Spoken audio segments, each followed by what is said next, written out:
après-midi. Voici Pierre Bruno.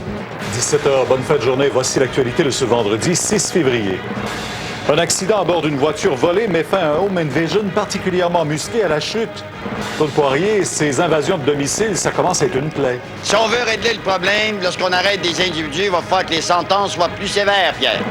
Québec écarte la patate chaude. Le projet de la centrale au gaz du Suroît sera réévalué. Horreur dans le métro de Moscou. Un attentat fait une quarantaine de morts. Fusillade mortelle après les funérailles de 2 enfants à Ottawa. Un suspect est arrêté. On connaît de la neige abondante, Colette. De la neige, Pierre, des vents, de la poudrerie, donc des conditions routières très difficiles. Le deuxième gros lot en importance de l'Auto-Québec, la fièvre du Super 7 se fait sentir. À 2 semaines qu'on arrête en fou, comme on dit.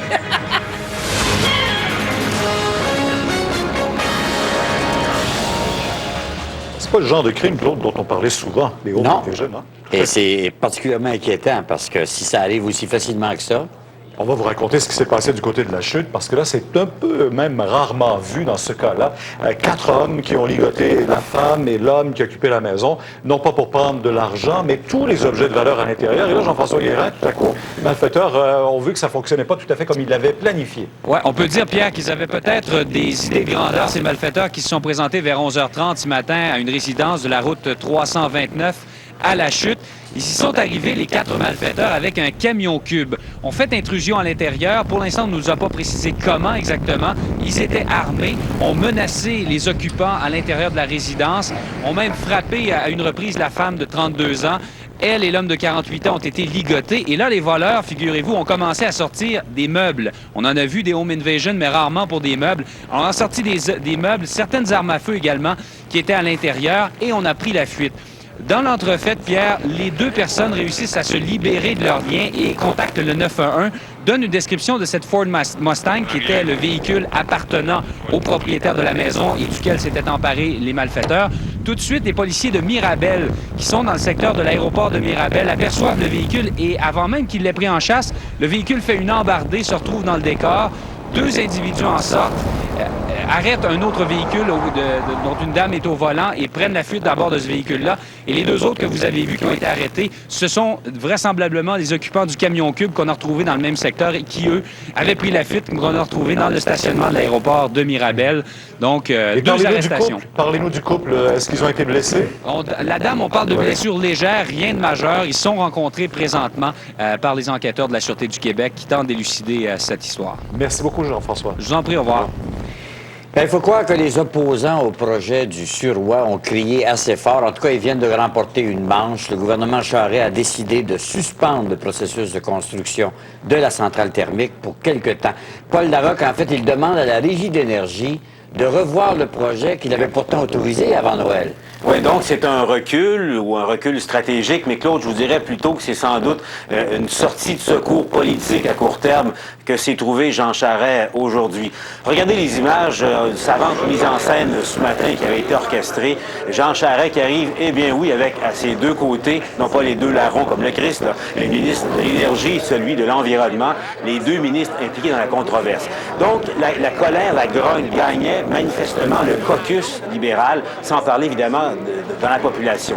La solution, donc, le gouvernement confie à la Régie de l'énergie le mandat de revoir ce projet-là. Est-il vraiment justifié? Est-ce qu'il n'y a pas d'autres façons d'économiser l'énergie, par exemple? Des questions que le gouvernement s'est, semble-t-il, pas vraiment posées en décembre en autorisant le projet. Et la Régie, Claude Despierres, a 60 jours, c'est court 2 mois, pour répondre à toutes ces questions-là. Mais Paul, le projet soulève beaucoup de mécontentement. Le gouvernement avait, dans le fond, pas le choix là, pour essayer de calmer le jeu, parce que ça ne faisait qu'augmenter. Là. Au plan politique, c'était l'impasse totale. Claude, aujourd'hui, il y a des groupes, des opposants qui ont publié un sondage. Les 2 tiers des Québécois s'opposaient à ce projet-là. Et quand on y pense, ça correspond exactement aux normes, à la proportion de Québécois qui sont insatisfaits du gouvernement. Donc, Jean Charest, on va le dire directement, avait autant besoin de nouvelles controverses qu'il avait besoin d'une bonne rage dedans. Surtout qu'en fin de semaine, il rencontre ses militants, Conseil général du Parti libéral. C'est la première fois qu'il voit ses militants depuis sa dégringolade, depuis sa chute dans les sondages. Jean Charest joue gros en fin de semaine.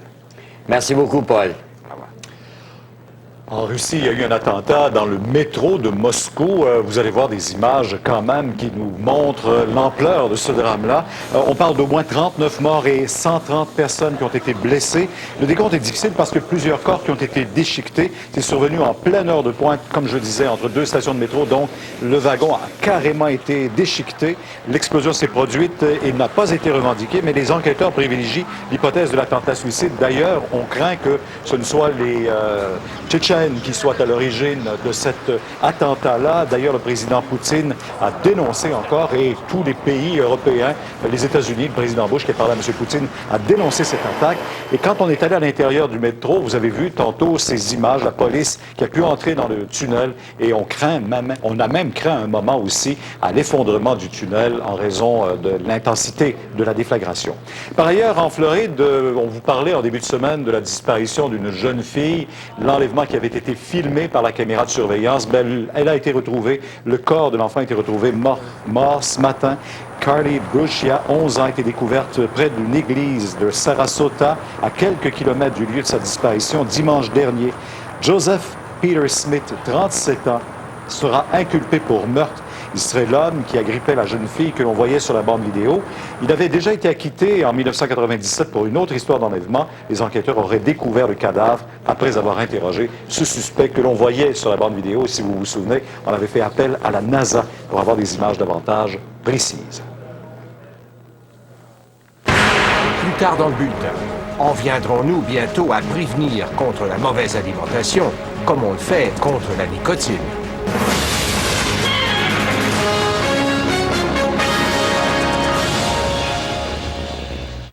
Avant de vous faire piéger, regardez JE ce vendredi 19h.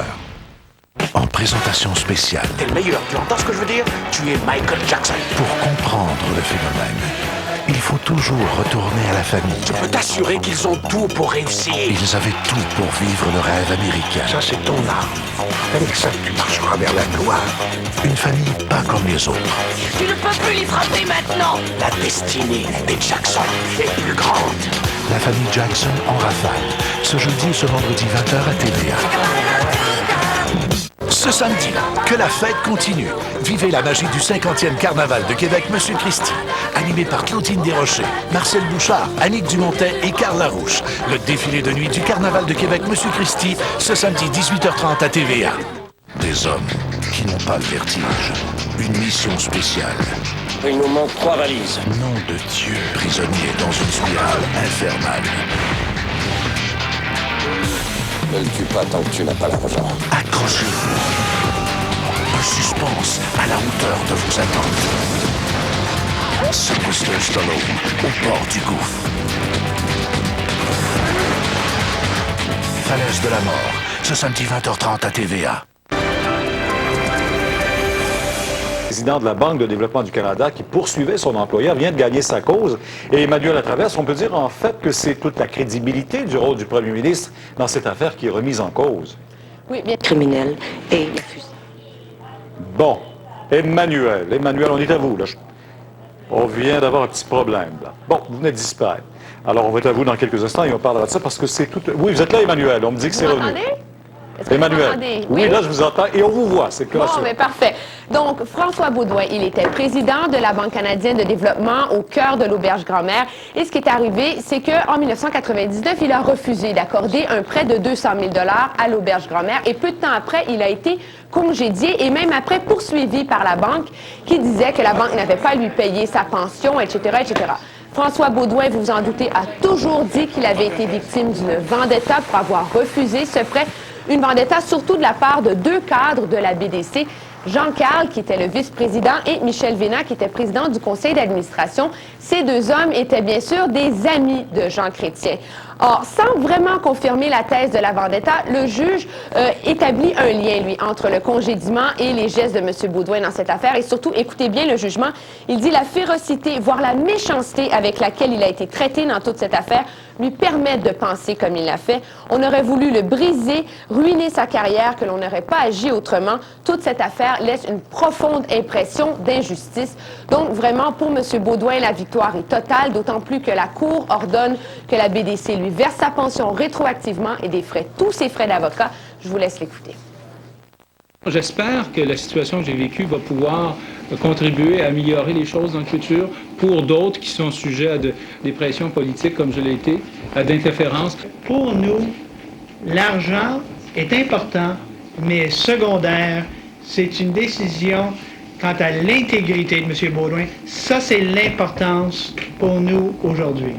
Emmanuel, maintenant, Jean Chrétien n'est plus là, mais c'est Paul Martin qui est premier ministre et c'est lui qui va devoir gérer les conséquences politiques de ce scandale. Ah oui, parce que c'est toutes des nouvelles munitions que vient d'avoir l'opposition, surtout celles que le juge a comme un peu interprétées en disant on ne peut pas dire que Jean Chrétien était intervenu comme simple député, il était intervenu comme premier ministre. Or, c'est vraiment ce qu'a toujours dit l'opposition. Attendez-vous à en entendre parler. Surtout maintenant, il va y avoir des pressions sur le gouvernement Martin pour qu'on agisse contre ces deux cadres de la BDC, amis de Jean Chrétien, qui, eux, sont toujours en poste. Merci beaucoup. Au revoir. Alors, Pierre, vous mettez un point final à cette histoire. Il avait toujours eu le doute, mais là, le juge, lui, il dit avoir constaté et avoir la conviction que le premier ministre s'est comporté comme l'actionnaire principal de la Banque de développement du Canada et qu'on ne pouvait lui refuser un tel service à cet actionnaire. Donc, dans ce dossier où il a toujours clamé son innocence, en fait, la victoire de M. Beaudoin en cours aujourd'hui équivaut à la condamnation de Jean Chrétien pour patronage et ingérence dans les affaires d'une société d'État. On va aller maintenant au palais de justice. C'est un procès qu'André Jobin suit depuis le début de la semaine. C'est celui de Guy Croteau qui est accusé du meurtre sauvage d'une adolescente survenue à l'été de 1987. C'est la mère de la victime, André, qui est venue témoigner aujourd'hui. Même si elle n'a pas été témoin du meurtre, mais elle a parlé quand même de sa fille pour donner un certain éclairage au juré. Oui, Pierre, Nicole Landry, 51 ans, a témoigné brièvement ce matin au procès de Guy Croteau, qui est accusé, comme on le sait, du meurtre de sa fille qui est décédée en août 87.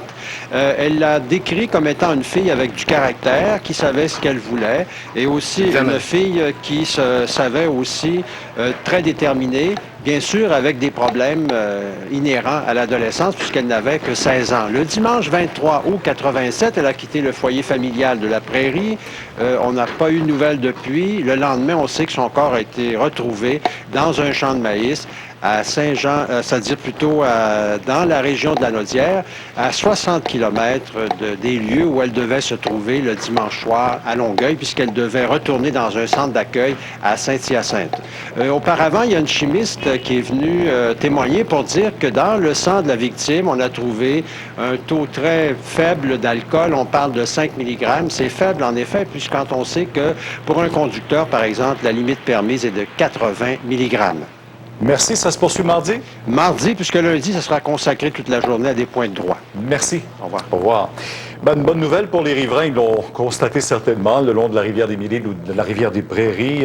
La Ville de Montréal qui d'ailleurs vient de lever l'état d'alerte déclaré lors des inondations et passe à l'état de veille, ce qui veut donc dire que les eaux de la rivière ne représentent plus une menace à court terme, mais qu'on assure toujours une surveillance quand même. Même chose du côté de Terrebonne, où le niveau de la rivière des Mille-Îles a baissé de 20 à 30 cm. Là-bas aussi, on a levé les mesures d'urgence. Après la pause, une journée entière sans votre téléphone portable. Arriveriez-vous à le supporter? Et puis, parfois, c'est plutôt l'homme qui est le meilleur ami du chien.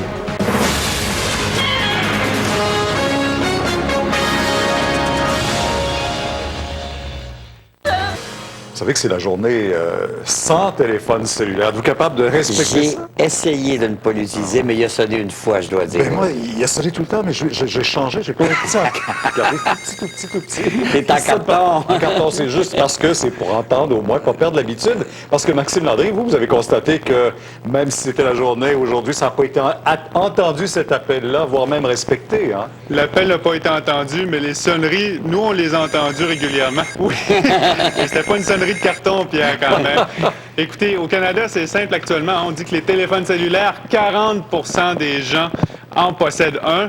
Vous le savez, c'est rendu vraiment là, un outil, c'est même, on dirait, presque greffé à notre oreille à un certain moment donné. Bien sûr, c'était une journée sans cellulaire. Ça, c'est l'idée de M. Français qui a parti ça il y a quelques années quand même. Est-ce que ça a été respecté? Je vous dirais pas vraiment. 98 % des gens qu'on a rencontrés aujourd'hui à peu près nous disaient ne pas pouvoir s'en passer. C'est vraiment rendu un outil indispensable et finalement, c'est entré dans nos vies. Vous avez dit une journée sans téléphone? Pourtant, aujourd'hui, ça n'a pas arrêté de sonner, de composer, de pitonner, de discuter. Vous savez qu'aujourd'hui, c'est la journée sans cellulaire? OK, non, mais j'en ai besoin. Vous saviez que c'était la journée sans cellulaire aujourd'hui? C'est vrai, je l'ai lu hier. Non, je savais pas. Tu me l'apprends. Seriez-vous capable de vous en passer? Actuellement, là, ça serait difficile. Le Québec compte plus de 2 millions d'utilisateurs de téléphones cellulaires. Pour les gens d'affaires, c'est devenu aussi important que la cravate. Ah, ouais. C'est un peu impossible pour moi, ça. C'est notre bureau, quasiment, ça. C'est rendu ça? Oui, c'est ça.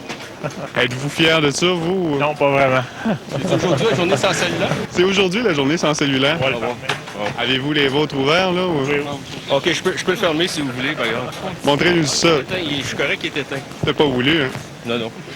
On parle en marchant sur le trottoir. On jase dans tous les endroits publics. On placote même sur l'heure du dîner. Le cellulaire dans le cabaret, entre le smoke meat et les frites. Ben, c'est mon seul téléphone. J'ai pas de téléphone chez nous, donc c'est le seul que j'utilise. Le cellulaire envahit nos vies jusque dans le rayon des fruits et légumes.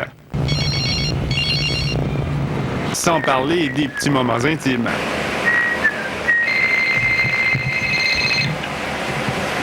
Ben, j'ai pas besoin, j'utilise le téléphone public, simplement. Si en cas d'urgence, quelque chose arrive, il faut avoir un cellulaire, là. On sait jamais qu'est-ce qui peut arriver. Ben, ouais, c'est vrai. Un page, c'est meilleur. Non, mais pourquoi un pagette? Un pagette, c'est quelqu'un qui t'appelle. Mais si c'est toi qui as le problème, comment tu peux appeler avec un pagette? Ben, OK, tu marques un point, c'est beau. Ça me sauve du temps, ça me sauve de l'énergie. C'est merveilleux. C'est mon ami. Évidemment, la meilleure façon de vivre la journée sans cellulaire, c'est encore de se réfugier dans le métro de Montréal. Rien ne passe, mais sachez que ça pourrait changer bientôt. Maxime Landry, TVA, Montréal. Maxime faisait observer que de plus en plus de gens n'ont que le cellulaire. Oui, Même à la oui. maison, on n'a plus de ligne dure. Oui, moi, j'en connais aussi, oui. Il y a des statistiques en Grande-Bretagne qui disent que la moitié des enfants de 8 à 12 ans ont un cellulaire. Et vous savez d'où vient cette habitude, tout à coup, les parents, de donner un cellulaire aux enfants à la suite de l'affaire Butcher, vous vous souvenez? Ah oui, de l'enlèvement. Exactement, ce jeune enfant qui avait été enlevé et agressé par d'autres enfants. Alors, on veut se rassurer et rassurer les enfants en leur donnant un cellulaire. Il y a des côtés positifs, certainement. Certainement. En Californie, Pierre, il y a des pompiers qui ont assisté des agents de la faune, ont effectué un sauvetage pour le moins inusité. Écoutez, avec l'aide de câbles et de harnais, ils sont allés sauver un labrador qui venait d'effectuer une chute d'environ 20 mètres d'une falaise. L'animal qui n'était pas en laisse s'était aventuré trop loin lorsqu'il a perdu l'équilibre. De retour en lieu sûr, le chien ne semblait pas trop perturbé par son aventure. Au retour, voyez pourquoi la famille d'une femme qui s'est noyée en motoneige doit financer les recherches pour la retrouver. Et c'est la ruée vers l'or au Québec, à la recherche du petit billet chanceux.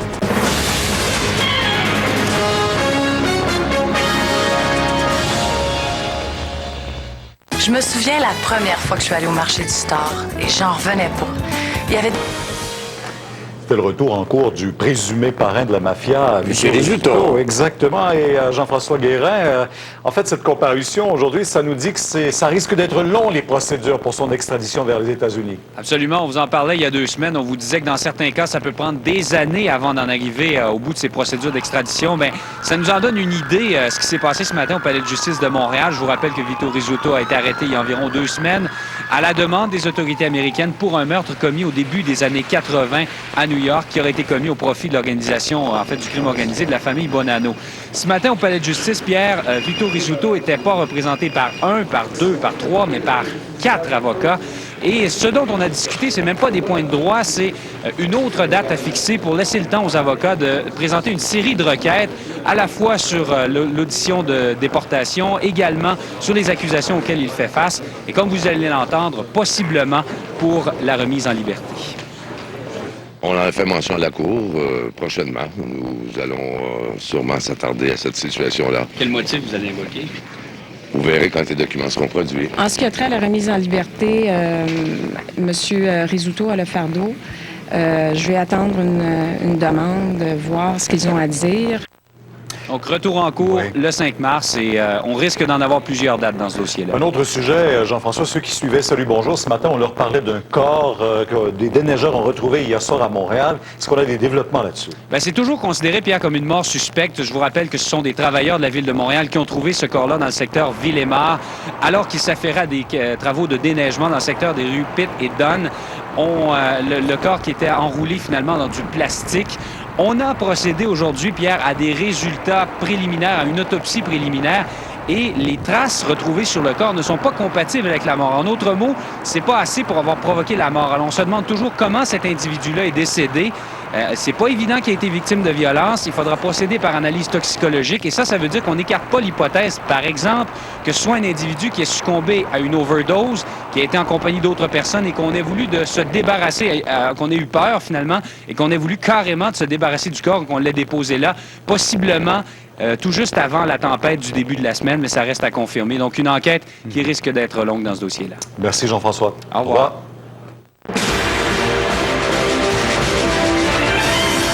Claude Poirier, qu'on retrouve à 17h27. Claude, on en parlait en début d'émission. Encore un cas de home invasion. Ça se multiplie, hein? Ça devient une plaie. Il y en a eu beaucoup au nord de Montréal. Il y en a eu à Laval. Il y en a eu sur la Rive-Sud, dans le secteur plus loin que passer la Rive-Sud, aux abords de la Rive-Sud de Montréal.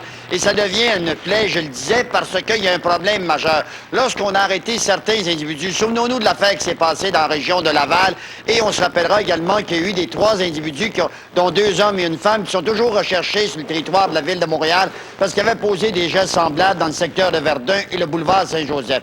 Et moi, ça m'amène à vous dire, Pierre, vous allez vous souvenir de tout ça, au début des années 70 et au cours de l'année 80, il y a eu une série d'enlèvements d'employés qui travaillaient dans des institutions bancaires, soit dans des banques ou dans des caisses populaires, où on rentrait chez le gérant, on prenait sa famille en otage. Jusqu'au jour où le ministre de la Justice de l'époque, Herbert Marks, entre autres, avait passé de messages clairs au procureur de la Couronne que lorsque des individus seraient arrêtés et qui comparaitraient devant les tribunaux, on demanderait des sentences exemplaires. Alors, c'est un problème. Prenez le cas du couple de Lachute, les moments épouvantables qu'ils ont vécu ce matin à 11h. Et il faut avoir du front, arriver là avec un camion pour vider la maison. La femme a été que légèrement blessée. C'est arrivé également dans le secteur de Ville de Laval. Il y en a eu également à Montérégie. Alors moi, je pense que si on veut régler ce problème-là, il va falloir revenir comme on a fait dans les années 70 et au début des années 80, alors qu'il y avait une vague d'enlèvement concernant des gérants ou leurs familles au niveau d'institutions bancaires pour forcer le gérant à aller ouvrir le coffre-fort, eh bien, imposer des sentences de 15 et 20 ans. On l'a fait des années 70 et 80, ça a donné des résultats. Les enquêtes policières y étaient pour de quoi, mais surtout, ça a fait réfléchir les individus. Tant et aussi longtemps qu'on va donner des sentences, dans les cas qui nous concernent, des sentences de 3 ans, 4 ans ou 5 ans, on va avoir ce phénomène-là qui n'est pas acceptable, Pierre. C'est une nouvelle forme de crime, et puis ça incite d'autres à y aller parce qu'ils trouvent que c'est payant. C'est sûr. Regardez, dans le cas de la chute, là, on parle d'un jeune homme de 17 ans, puis un autre de 19 ans, parmi les 2 personnes arrêtées. Merci, Claude. Au revoir, Pierre. À Ottawa, hier, on vous parlait de ces coups de feu tirés dans un restaurant. Un incident qui s'est produit lors de la réception suivant les funérailles des 2 jeunes enfants morts dans un incendie criminel. Et l'homme qui a été atteint hier par balle a succombé à ses blessures. Lucas Jacques, la police détient aujourd'hui un suspect dans cette affaire. Oui, un suspect qui a été arrêté ce midi. On sait que c'est un homme d'une 50aine d'années. On ne connaît pas encore son identité. La seule chose que la police d'Ottawa nous a dit aujourd'hui, c'est que l'homme n'a pas donné de résistance aux policiers. Alors, il a battu Marshall McKinnon, un homme de 56 ans dans un restaurant d'Ottawa. C'est un homme bien connu des policiers pour trafic de stupéfiants et possession d'armes. Il a été abattu à bout portant dans la réception suivant les funérailles des jeunes Cole et Chelsea Rogers. Tout ça s'apparente à un règlement de compte. Est-ce que l'incendie criminel et la fusillade sont reliés? C'est la question qu'on se pose. Voici ce qu'a répondu la police d'Ottawa là-dessus. Il est impossible de confirmer ou d'avoir une certitude. Par contre, pour le moment, il ne semblerait pas qu'il y ait de lien entre l'incendie criminel et la fusillade. Probablement qu'on en saura plus demain au moment de la comparution de l'individu. Oui, l'homme doit comparaître demain au palais de justice d'Ottawa. On connaîtra son identité et la nature des accusations, mais je peux vous dire qu'ici à Ottawa, les gens ont hâte que ce conflit se règle. Merci. Au revoir.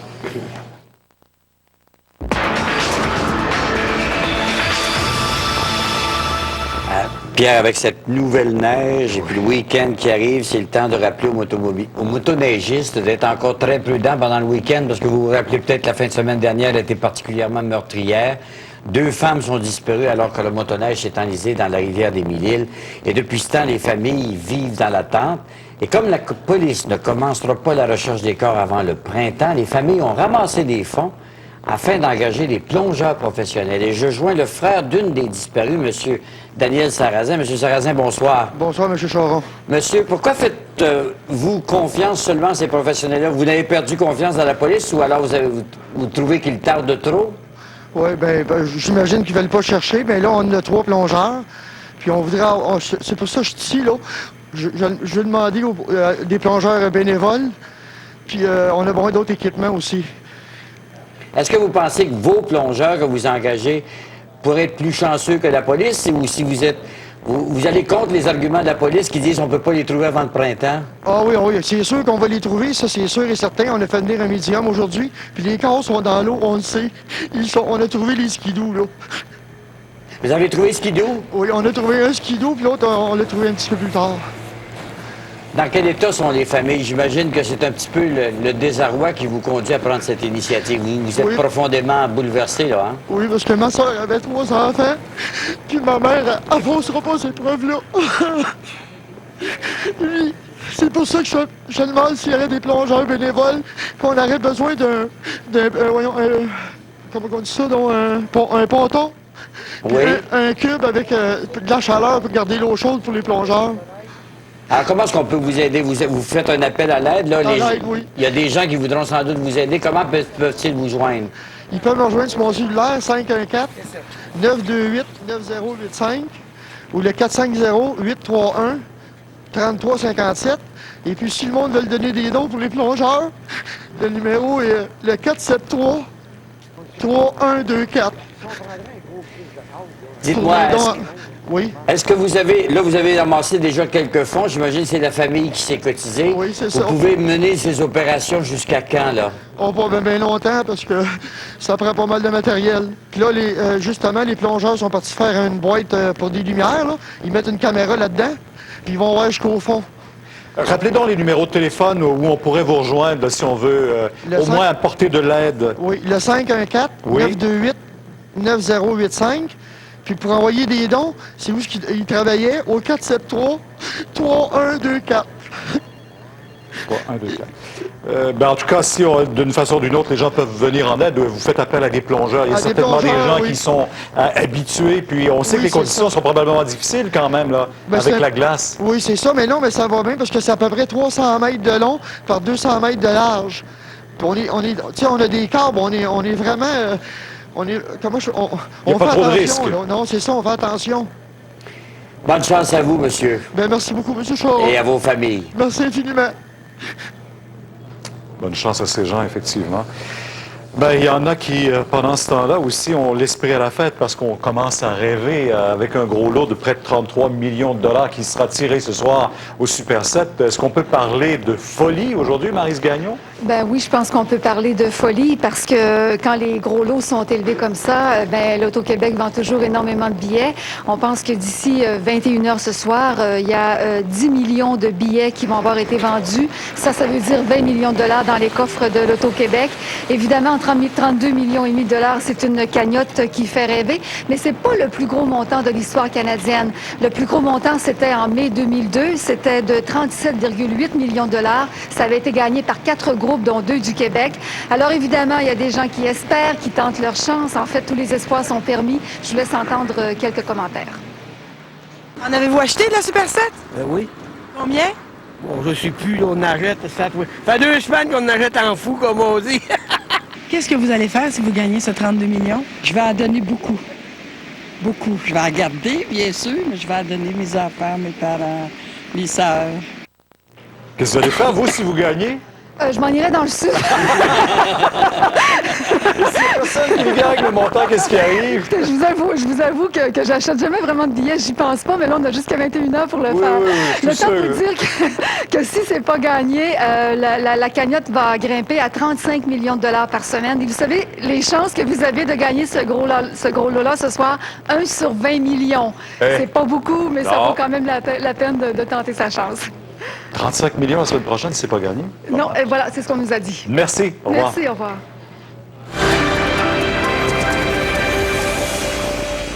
sachez que si on ne gagne pas, on peut pelleter demain. Bien, que l'on Jouer gagne. dehors aussi. Exactement, en profiter au moins pour prendre l'air. Et j'espère que les gens qui vont gagner pourront aller à l'extérieur un peu, s'oxygéner, prendre l'air, relaxer. Ils ne pourront pas prendre leur gros lot avant lundi prochain. Alors, profitez de la fin de semaine. Pierre, on a quand même de bonnes nouvelles pour cette fin de semaine, pour les gens qui veulent être à l'extérieur, évidemment. Alors, ce qui va se passer, dans un premier temps, il y a un premier système qui a traversé le Québec, qui a touché surtout le sud-ouest et le centre du Québec. Ça laisse au total de 10 à 15 cm de neige, et ce, jusqu'à demain en après-midi. Alors, par la suite, il y aura quand même accalmie. Donc, au cours de la soirée et de la nuit prochaine, ça devrait se calmer. Les températures seront à la hausse. Il y aura un risque de bruine verglaçante sur l'extrême sud du Québec. Et demain, il y a un petit creux dépressionnaire qui va à nouveau traverser nos secteurs et qui nous laissera cette fois quelques centimètres de neige. Je vous dis quelques centimètres, ce sera inférieur à 5 centimètres de neige.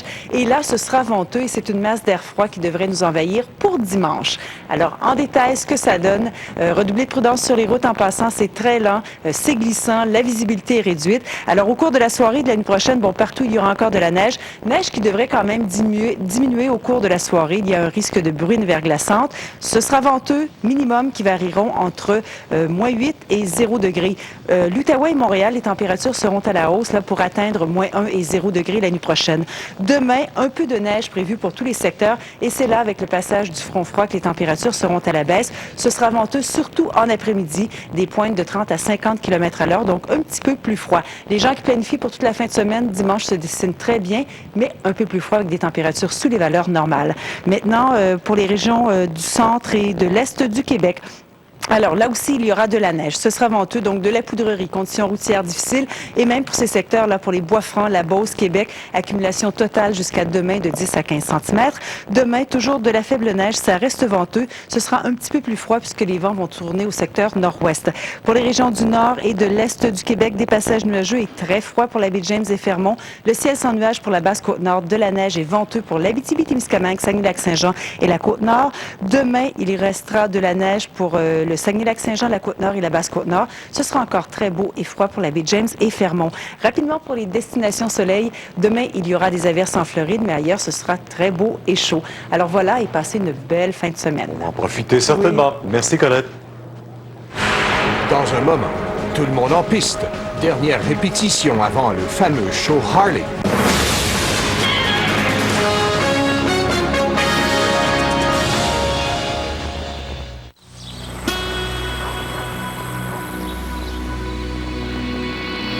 Ouais, ça va être une grosse journée. Puis, ça commence de bonne heure?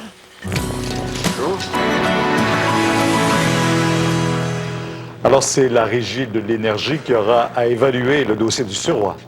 Mais Pierre, ma première réaction, je vais vous dire franchement que j'ai envie ce soir de porter un toast avec un bon verre d'eau pure à la santé de notre bonne vieille planète. C'est elle, en fait, qui est la première gagnante de la reculade du gouvernement et de sa spectaculaire admission de son erreur. Et avec elle, à qui on soustrait une pollution insensée qu'on allait lui infliger, bien, sorte gagnante aussi toutes ces bibites étranges qui l'habitent et qu'on appelle les êtres humains. Je sais très bien que de renvoyer la question de la centrale thermique de Beauharnois devant la Régie de l'énergie est une sortie de secours politique, pour reprendre l'expression du collègue Paul Larocque tout à l'heure. Ce qui fait trembler les fesses du gouvernement, en fait, c'est le 67 % d'opposition dans l'opinion publique à la construction de cette centrale, là, dans le sondage de ce matin. Ce sont les 5000 manifestants, alors qu'on en attendait seulement 500 dimanche dernier. Ce sont les centaines de lettres aux lecteurs dans les journaux et les appels aux tribunes téléphoniques. C'est la sortie étonnante et fracassante de communautés religieuses que l'on n'attendait pas sur un tel dossier, et dont la porte-parole, Sœur Esther Champagne, a été hier d'une solidité remarquable. Alors, tous ces millions de Québécois ne disaient qu'une chose, en fait. Vous ne nous avez pas convaincus qu'il n'y avait pas une alternative à la centrale du Suroît. Peu importe que le gouvernement affiche ainsi qu'il avait pris une autre décision, là, sans en mesurer les conséquences, moi, je me réjouis de ce renvoi à la Régie de l'énergie et je l'accepte comme un compromis acceptable. Mais il me reste deux choses à dire quand même à ceux qui nous ont entraînés dans ce bourbier. D'abord, à notre précieuse Hydro-Québec. Pouvez-vous, chère société d'État, profiter des 2 mois qui viennent pour quitter vos airs de déesse sur son piédestal, qui souffre chaque fois d'avoir à parler avec les abrutis et les ignorants que nous sommes, qui digère mal d'avoir à justifier des décisions qui deviennent nécessaires parce que les génies qui la dirigent ont mal prévu la demande de consommation, et puis qui s'impatientent d'avoir à répondre aux questions. Les actionnaires de l'hydro, M. Caillé, ce ne sont pas les ministres que vous recevez dans vos salons. Ce sont les Québécois et les Québécoises, et ce sont eux que vous devez convaincre. Si vous ne comprenez pas que c'est votre devoir, vous pouvez, cher monsieur, nous dire au revoir. L'autre message s'adresse au chef du gouvernement à Québec.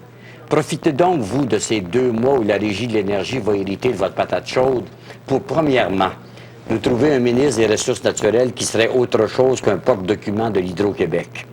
Et deuxièmement, nous trouver un ministre de l'Environnement, tout simplement, pour remplacer la mauviette qui s'est cachée depuis cette autorisation à construire le Suroît. Je vous jure, ce Molker pourrait disparaître de notre radar qu'on s'en apercevrait même pas. Quant à vous, Monsieur le Premier ministre, il serait rassurant d'avoir, ne serait-ce que pendant une semaine, un signe que vous étiez prêt à accomplir la tâche que vous avez sollicitée. Vous avez une nouvelle importante à nous communiquer. De Montréal, faites le 514-790-Nouvelles. De l'extérieur, 1-800-Nouvelles. Sur Internet, nouvelles@tva.ca et par télécopieur au 514-790-3333. C'est encore la saison des motoneiges, mais déjà, on donne un avant-goût des motos tout court. Ah oui? Oui, parce que ce soir... Ah oui, le salon Harley. Oui, le salon Harley. Ce soir, ça commence à l'Arena Maurice-Richard. Et mon collègue Gabriel Gélina est là. C'est la 25e édition. Hein. Je pense que c'est assez unique en Amérique du Nord pour les maniaques. Vous avez tout à fait raison de le dire. En fait, c'est le show Harley qui se tient ce soir, le 6 février, à l'Arena Maurice-Richard. Le spectacle débute à 20h45, 9h moins quart. Mais vous avez raison de le dire, c'est un événement unique en Amérique du Nord. Il s'agit, en fait, essentiellement d'un gros show rock de 2h30, voire même 3h, qui est articulé autour de la présentation des nouveaux modèles de la gamme Harley-Davidson. Alors, vous savez, il y a une marque de moto, peut-être, qui suscite un tel engouement auprès des amateurs, et c'est bien sûr la marque Harley-Davidson. Alors, on présente non seulement tous les nouveaux modèles de la gamme, mais il va y avoir plus de 19 musiciens sur scène, 32 mannequins. Gabriel, on comprend que les filles viennent aussi avec les motos. Ben, c'est ça, j'allais vous dire qu'effectivement, l'un ne va pas sans l'autre. Et donc, on se retrouve ici avec vraiment les plus belles filles du Québec ce soir qui vont être mannequins, qui vont présenter la mode Harley-Davidson, justement. Mais parlez-nous de ces nouveaux modèles. Je parle, bien sûr, des motos. Oui, bien sûr. Alors, au niveau des motos, vous en avez plusieurs au niveau de Harley-Davidson. En fait, on peut les regrouper, si vous voulez, en 2 familles, c'est-à-dire celles qui sont refroidies à l'air et celle sur laquelle je me trouve qui s'appelle la V-Rod, qui est refroidie au liquide. Donc ça, c'est un petit peu une nouveauté chez Harley-Davidson. Ils ont développé ça il y a 2 ans. Et celle-ci, c'est vraiment une moto qui vaut à peu près 25 000 $. Il y en a du chrome là-dessus. Il y a du chrome, oui, monsieur. Celle-ci a été modifiée un petit peu. Et la puissance, c'est 115 chevaux. Donc c'est une moto extrêmement puissante, très, très rapide. Et en même temps, super confortable, qui a un look qui est vraiment unique, je pense. 25 000 $? Je pensais que c'était beaucoup plus cher. Est-ce que... En fait, celle qui est juste derrière, qui s'appelle la Softail 12, qui a été considérablement modifiée, celle-là, on en a pour à peu près 43 000 $. Mais pour vous dire, il n'y a pas vraiment de limite à ce que l'on peut faire avec ces motos parce que la plupart des amateurs de Harley-Davidson veulent justement personnaliser leur moto, ne veulent pas se contenter finalement de conduire une moto stock. Gabriel, on veut la mettre à son goût. Gabriel, c'est une moto qui ne change pas beaucoup avec les ans. C'est un modèle classique qui va se parfaire, on dirait. Oui, en fait, vous avez raison pour une certaine lignée de la part de Harley-Davidson, sauf celle-ci, parce que celle-ci, ça représente vraiment l'évolution que la marque veut prendre au cours des prochaines années, au niveau du style, au niveau de la technologie aussi. On va retrouver d'ailleurs ce nouveau moteur refroidi au liquide dans d'autres modèles de la gamme. Je veux voir. Faites-nous une petite démonstration, Gabriel. Ah, ben avec plaisir, ça. OK. Ça fait toujours beaucoup de bruit, ça. Ne me fais pas prier.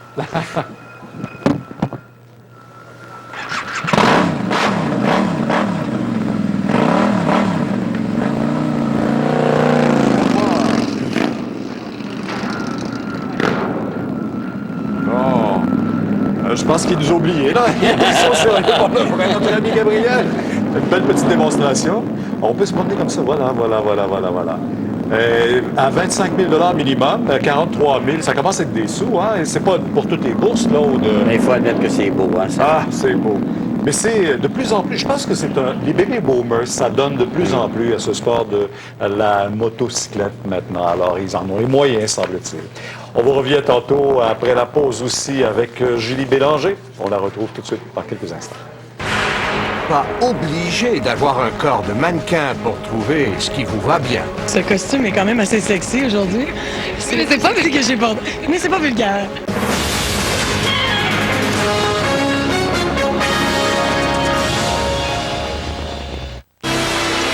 Julie, je sais que vous avez beaucoup magasiné, hein? Et quand on rentre dans les boutiques de ce temps-là, ce sont les vêtements de printemps qu'on nous offre, printemps-été. Oh, c'est toujours longtemps d'avance qu'on nous prépare tout ça, mais vous, je vais vous parler même en avance plus que ça. Automne-hiver 2004, ça vous tente-tu? Ben là, laissez-nous au moins un peu l'été pour respirer, là. Mais vous savez, les designers présentent toujours leur nouvelle collection avec 1 an d'avance. Ça leur permet évidemment de vendre à l'avance leurs produits et de les faire par la suite. Donc nous, étant donné que c'est la semaine de la mode ces jours-ci à Montréal, on en a profité pour aller au défilé d'un des designers chouchous des stars, et j'ai nommé Andy Tehan, pour connaître avant tout le monde donc les nouvelles tendances automne-hiver 2004. Vous rêvez d'avoir un look de star? Bienvenue dans l'univers du designer Andy Tehan. Chaque fois que j'ai un gala ou que j'ai un événement, oui, c'est souvent Andy qui va faire mes morceaux, le plus possible. J'ai dû faire une vidéo pour Bye Bye Mon Cowboy, une chanson. C'est lui qui m'a habillée pour ça. Et c'est comme ça que notre relation de travail a commencé. Je suis quand même un peu rock'n'roll, fait que je pense que je lui dis c'est quoi mes limites, puis il tourne autour. Véritable référence mode pour les stars de Montréal, le designer lançait cette semaine sa nouvelle collection.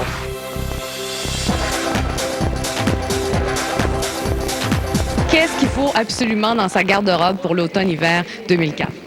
Wow! Le mix du flanelle et la soie. Surtout les couleurs. Ah, c'est sûr, le complet en rouge, le veston, ah mon Dieu, ça c'est sûr. Puis même le veston blanc aussi au début, ça je dirais. Et puis même aussi...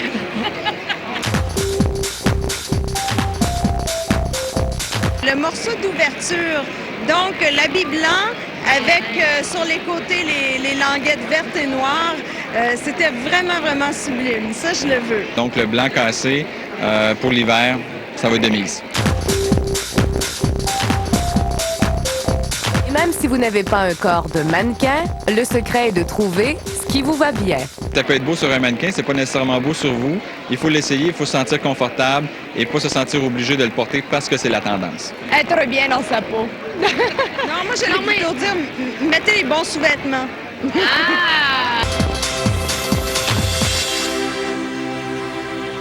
J'ajouterais, prenez la bonne grandeur. Parce que souvent, les gens prennent trop serré, puis on va se dire, C'est moins beau dans ce temps-là. Moins beau.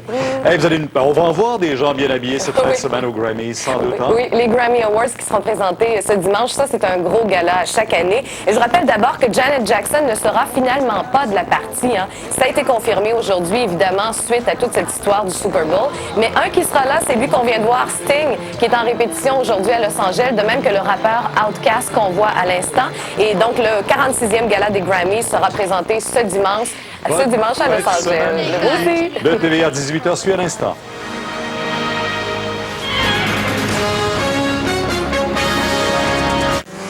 Naïma Nick, Naïma Junia, Naïma Juti, Naïma Ju. Il va falloir pratiquer, M. Poirier.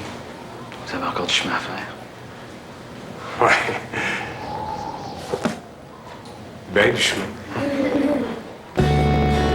Touareg de Volkswagen. Ce n'est jamais assez loin. Ah, vous avez des idées de se projeter la tête, hein?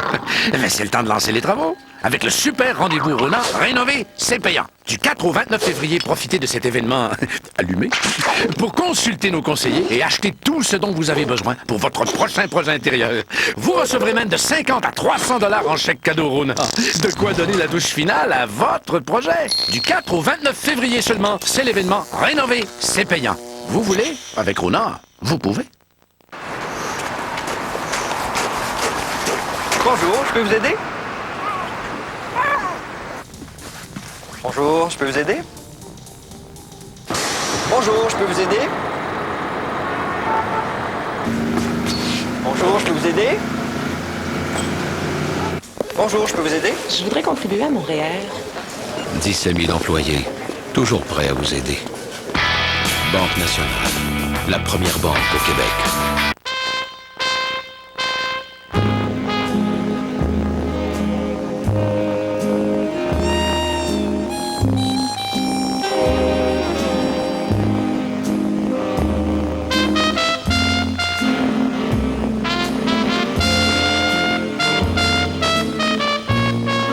Les Smiles. Un extérieur croustillant et de la purée de pommes de terre à l'intérieur. De McCain. Les opposants à la centrale thermique de Beauharnois remportent une manche importante. Madame, monsieur, bonsoir. Voici Pierre Bruno. Le vendredi 6 février, en manchette, une sortie de secours politique pour un projet controversé. La centrale au gaz du Suroît sera réévaluée. Garderie, Québec débloque 12 000 nouvelles places. Gatineau, une femme trouvée coupable d'avoir commandé le meurtre de son mari il y a près de 20 ans. Moscou, un attentat suicide dans le métro fait 39 morts. Et à la météo, sur le sud-ouest du Québec, demain, nous aurons un peu de neige et ce sera venteux.